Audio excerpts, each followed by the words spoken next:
నమస్తే, welcome to our channel. నేను సౌజన్య.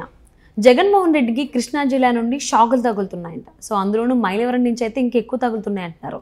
మరి ఎవరిస్తున్నారు ఏంటి? ఈ అంశానికి సంబంధించి మనతో మాట్లాడడానికి, వారి విశ్లేషణ మనతో పంచుకోవడానికి ఈరోజు మనతో పాటు ఉన్నారు సీనియర్ జర్నలిస్ట్ దుర్గా కుమార్ గారు ఉన్నారు. వారితో మాట్లాడతాం. నమస్తే అండి. నమస్తే అమ్మ సౌజన్య, మన వీక్షకులు కూడా నమస్కారం. కృష్ణా జిల్లా నుంచి ముఖ్యంగా మైలవరం నుంచి జగన్మోహన్ రెడ్డికి షాకులు తగులుతున్నాయని చెప్పేసి వార్తలు వినిపిస్తున్నాయి. సో అది కూడా ఈయన వసంత కృష్ణ ప్రసాద్ గారు షాక్ ఇస్తున్నారు అని అంటున్నారు. ఇందుకు ఆయన ఇచ్చినటువంటి షాక్ ఏంటి, అసలు దానికి జగన్మోహన్ రెడ్డికి ఎందుకు బెదురుతున్నారు, అసలు ఏమవుతుంది? ఇది ఒక కృష్ణా జిల్లా అని ఏం లేదమ్మా సౌజన్య. ఇప్పుడు వైఎస్ఆర్సీపీలో పార్టీ మీద వ్యతిరేకత వచ్చిందా, అభ్యర్థుల మీద వ్యతిరేకత వచ్చిందా అనే కన్ఫ్యూజన్లో పార్టీ అధిష్టానం ఉంది. పార్టీ అభ్యర్థులకు ఒక క్లారిటీ ఉంది, మా మీద రాలేదు, పార్టీ విధానాల మీద, ప్రభుత్వ పరిపాలన మీద, ముఖ్యమంత్రి గారి మీద వచ్చిందని వాళ్ళు అంటున్నారు. పార్టీ అధిష్టానం ఎప్పుడు కూడా తను చెప్పుకోదు కదమ్మా, ఎవరినన్నా బలిపశం చేస్తుంది పార్టీ అనేది. అందుకని తనకు తను ఒప్పుకోదు.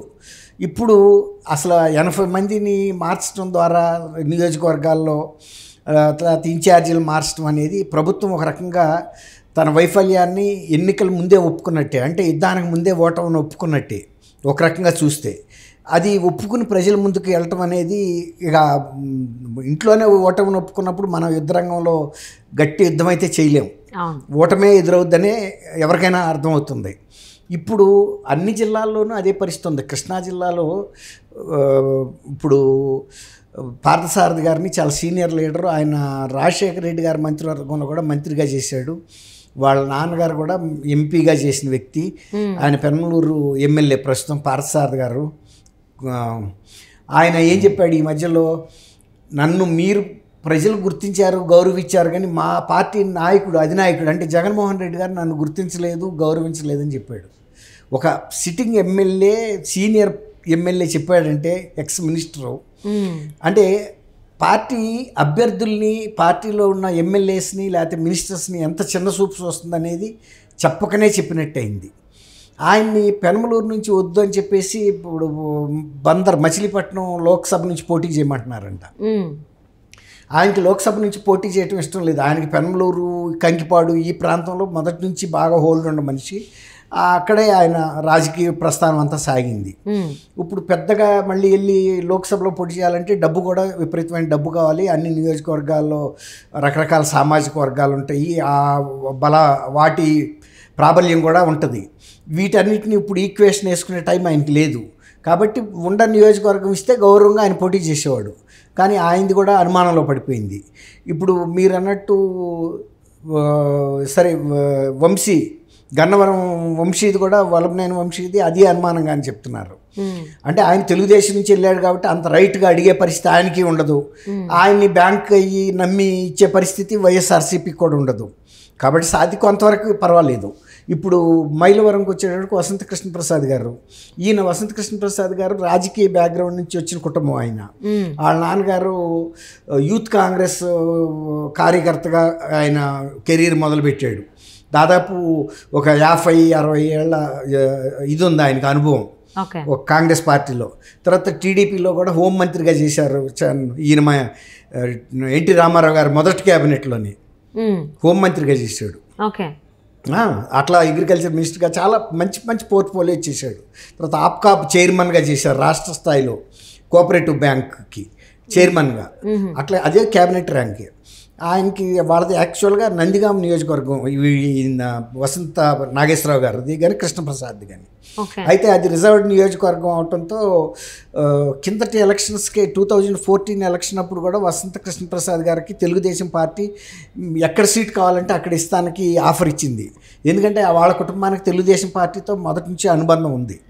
అంటే 82లో రామారావు గారు పెట్టినప్పుడే వాళ్ళ నాన్నగారు పార్టీలో చేరాడు.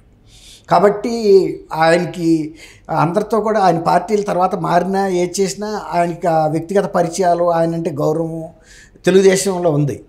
కాబట్టి ఆఫర్ ఇస్తే అప్పుడు ఆయన సందిగ్ధంలో పడ్డాడు, ఎదురు తీసుకోవటమా ఇది తీసుకోవటమా. చంద్రబాబు నాయుడు గారి కన్నా ఈయనతో కొంచెం ఏంటంటే, ఇప్పుడు వసంత కృష్ణ ప్రసాద్ గారు వచ్చిన తర్వాత ఆయన రియల్ ఎస్టేట్, వసంత ఎస్టేట్స్ అని పెద్ద రియల్ ఎస్టేట్ బిజినెస్ చేస్తాడు హైదరాబాద్లో ఆయన. ఆయనకి వైవి సుబ్బారెడ్డి గారితోనూ జగన్మోహన్ రెడ్డి గారితో కూడా ఈ వ్యాపార సంబంధాలు ఉన్నాయి. దాని మూలాన కొంచెం ఆలోచించుకుని లేటెస్ట్గా ఈ వ్యాపార సంబంధాలు డెవలప్ అయినాయి కాబట్టి వైఎస్ఆర్సీపీలో ఉండటమే బెటర్ అనుకుని ఆయన వైఎస్ఆర్సీపీ వైపే మొగ్గు చూపాడు. మొగ్గు చూపినందుకు సీట్ ఇచ్చారు మైలవరంలో. ఒకసారి ఓడిపోయాడు ఆయన దేవినేని ఉమా గారి మీద. ఆయనకు పట్టుదల పెరిగింది. దేవినేని ఉమాని నేను కూడా ఓడించాలి, నన్ను ఆయన ఓడించాడు కాబట్టి. అది చాలా ప్రిస్టేజ్ అనమాట. ఒక ఫ్యామిలీ పోటీ లాంటిది వచ్చింది ఇద్దరి మధ్యలో. ఎట్టి పరిస్థితుల్లోనూ నేను ఆయన ఒకసారైనా ఓడించాలి రాజకీయాల్లో, అంతే జయం. ఆయనకి ఇంకా వేరే జయం లేదు. ఇక ఒకసారి ఓడించేసాడు అనుకోండి, రాజకీయాల్లో ఉన్నా లేకపోయినా పెద్ద పట్టించుకోడు. ఎందుకంటే ఆయనకి స్పిన్నింగ్ మిల్స్ అవి ఇవి చాలా బిజినెస్లు ఉన్నాయి, ఏది రియల్ ఎస్టేట్ కాకుండా కూడా. అట్లా రకరకాల బిజినెస్లు ఉన్నాయి. ఆర్థికంగా బాగా పరిపుష్టమైన ఫ్యామిలీ అది. అట్లా దాని మూలన ఏమైందంటే రెండోసారి సీట్ ఇచ్చినప్పుడు ఉమా గారిని విజయవంతంగా ఓడించాడు. ఆయన ఇది ఫుల్ఫిల్ అయింది. అయిన తర్వాత ఏమైందంటే ఆ నియోజకవర్గంలో అసలు యాక్చువల్గా ఈయన మకుటం లేని మహారాజు లాగా ఉండాలి కదా.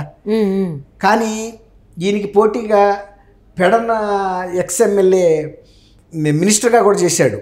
ఆయన్ని ఈ నియోజకవర్గంలో పోటీగా ఈయనకి ప్యారలల్గా పెట్టేటప్పటికి కొంత ఈయన ఆయనతో ఇబ్బంది పడ్డాడు. ఇప్పుడు ఇక్కడ ఒక పోటీ ఏర్పడింది.